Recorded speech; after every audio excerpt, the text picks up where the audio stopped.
National equipment identity register সংস্কার সহ বেশ কয়েকটি দাবিতে মোবাইল ব্যবসায়ীরা সকাল থেকে রাজধানীর আগারগাঁয়ের বিটিআরসি ভবনের সামনে আন্দোলন করছে। এখন আমরা যেটি দেখতে পাচ্ছি এই মুহূর্তে এখনও কিন্তু মোবাইল ব্যবসায়ীদের আন্দোলন চলছে। সেই মোবাইল ব্যবসায়ীদের আন্দোলনকে ঘিরে এই মুহূর্তে রাজধানীর বিটিআরসি যে ভবনটি রয়েছে সেই বিটিআরসি ভবনে আমরা দেখতে পাচ্ছি যে সেনাবাহিনী মোতায়েন করা হয়েছে। সেনা সদস্যরা তারা কিন্তু এখানে দায়িত্ব পালন করছেন।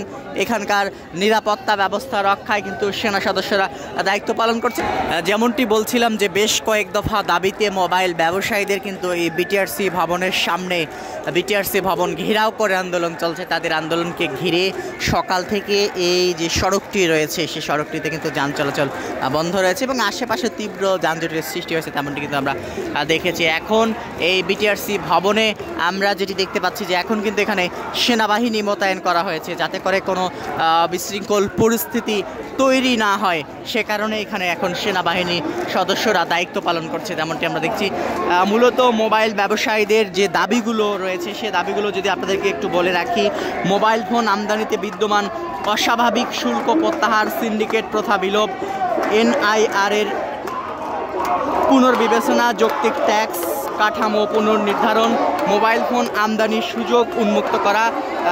গতকাল ঘোষিত কর্মসূচির অংশ হিসেবে অনির্দিষ্টকালের জন্য মোবাইল ফোনের দোকান বন্ধ রেখে এই অবরোধ করছে মোবাইল ব্যবসায়ীদের সংগঠন বাংলাদেশ মোবাইল বিজনেস কমিউনিটি। এতে সারা দেশের হাজার হাজার মোবাইল ব্যবসায়ীরা তারা কিন্তু অংশ নিয়েছেন।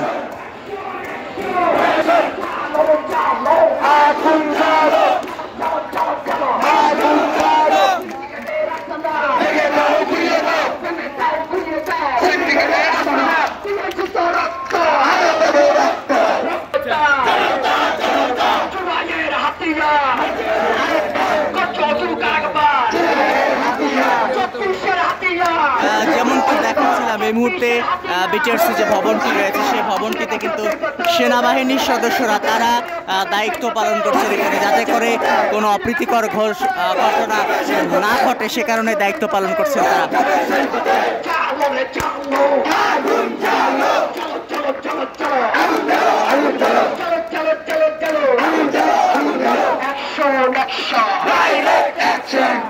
দেখতে পাচ্ছেন যে এখানে মোবাইল ব্যবসায়ীরা বলছেন যে তাদের দাবিগুলো যদি দ্রুত মেনে নেওয়া না হয় তাহলে তারা পরবর্তীতে আরও কঠোর কর্মসূচির মতো আন্দোলন করবেন, কঠোর ঘোষণা করবেন এমনটি কিন্তু বলছেন মোবাইল ব্যবসায়ীরা।